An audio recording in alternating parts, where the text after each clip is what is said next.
NVAX stock analysis. This is super interesting. I'm going to cover my exact play in this very short 1-minute video and whether I'm buying out or not. Novavax had a 15% increase in price. Look, I've done 40,000 videos and the only guy in the space that's been in the game for 5 years documented every single one of those 40,000 videos. You can check it out. And ultimately, you know, because I got like a double break evens got hit today. Double break was running and then the day we opened here and then break even got triggered instantaneously. Still nothing changes the fact that this is still like one heck of a, you can see this is why having the correct risk management is key. You know, now it's not a 0R anymore.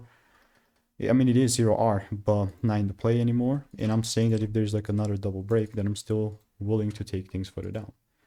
Obviously, by no means financial advice. I will surely continue to keep you updated.